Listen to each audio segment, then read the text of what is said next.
შობას გილოცავთ ყველას, გამოვაწყოთ საშობაო ღვეზელები. წელს მე ჩემს საშობაო ღვეზელებში ლორსაც დავამატებ. გვექნება ღვეზელები ლორით და რა თქმა უნდა მოხარშული კვერცხითაც. ასევე გამოვაწყობ ფენოვან საშობაო ღვეზელებს ლორით.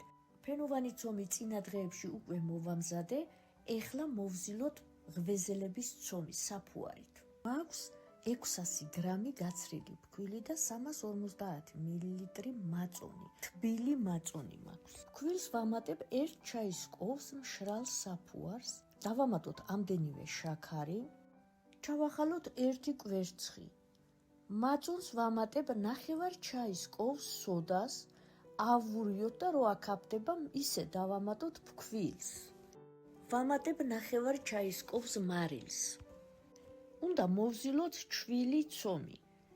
ჯერ კოვზით ესე გადავურევ, გადმოვიტან დაფაზე და შევაზელ მთელ ფქვილს. ზელვაში გამოვიყენე 2-3 სუფრის კოვზი ზეთიც. ცომი ამოვაგუნდავოთ, ჩავდე ზეთიან თასში, ზემოდანაც ზეთი გადავუსვათ, გავუკეთოთ საჰაერო, დავაფაროთ და დავდგათ თბილ ადგილას გასაფუებლად. ჩვენ კი გამოვაწყოთ ფენოვანი ღვეზელები. მაქვს მზა ფენოვანი ცომი, რომელთაც ერთით გამოვაწყე კონვერტები, ერთით კი გამოვაწყობ ამ ღვეზელებს. გამოვიყენებ ამ სამნაირ ყველს და ერთმანეთში გავურევ. ამ ყველსვე გამოვიყენებ საფუარიანი ცომის ღვეზელებშიც. ეს ფენოვანი ცომი მაქვს 600 გრამი და ამისთვის 600 გრამი ყველიც გავხეხე. ცომი გავათხელოთ ფქვილიან დაფაზე. ვათხელებთ ესე ფრთხილად, ვაწვევით და გვერდებს თავიდანვე ვუსწორებთ, რომ კარგი 4-კუთხედი მივიღოთ. სასურველი სიდიდემდე რო გავათხელე, გავყავი აი ასე 4-ად. ამ ცომით გამოვაწყობ 4 ფენოვან ღვეზელს. ყველსაც თვალზომით ასე 1/4-ს გადმოვიტან, მოვათავსებ ნახევარზე, ზემოდან კი დავალაგებ ამ ლორს. ეს არის ნაყიდი ლორი, რა თქმა უნდა სახლის ლორი უკეთესი იქნება. 2 ცალს დავდებ, მეორე ნაწილ ცომს ესე დავსერავ და გადმოვკეცავ. გადმოუკეცილი ცომი კარგად უნდა ჩავამაგროთ, ჯერ ხელით დავაფიქსირებ, მერე ესე ჩანგლით გარშემო კარგად ჩავამაგრებ. ასე მოვამზადებ მეორესაც, ერთ ჯერზე 2 ცალს გამოვაცხობ. თუ ჯერ კიდევ არ გამოგიწერიათ არხი, ეს ის მომენტია, რომ გამოიწეროთ, ვიდეოც მოიწონოთ და გააზიაროთ კიდევაც.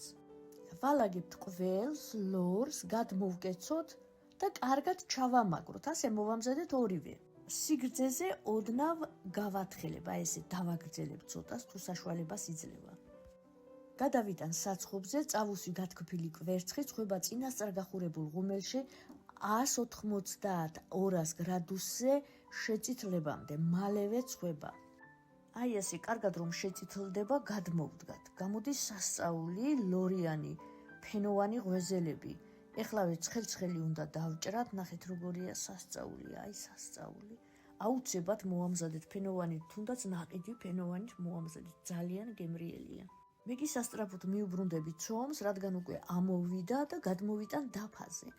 ეს ცომი შეგიძლიათ გაყოფთ 6 ნაწილად და გამოვაწყოთ 6 საშუალო ღვეზელი. მე გავყოფ 4 ნაწილად და დიდ ღვეზელებს გამოვაწყობ. ამოვაგუნდავე, ცოტა ხანი დავასვენე და ერთი გუნდა გავათხელე. გავიყვანე ხელით, მივცეთ 4-კუთხედი ფორმა. ცომის გუნდა და ყველი ერთი რაოდენობისა მაქვს.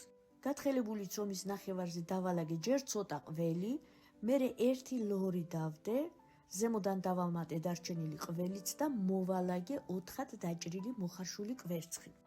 გადმოვკეცოთ და კარგად ჩავამაგროთ. ჯერ ხელით დავაფიქსირე და მერე აი ასე ვკეცავ. კარგად დააკვირდით როგორ კეცვა მაქვს. ცოტას გავათხელებ, მივცემ ნახევარ მთვარის ფორმას. ასე მოვამზადებ მეორესაც. ამ ცომის რეცეპტით ვაცხობ ყოველ წელს, აუცილებლად სცადეთ, აუცილებლად გამოაცხეთ და რეცეპტით შეინახეთ. მეგობრებსაც გაუზიარეთ.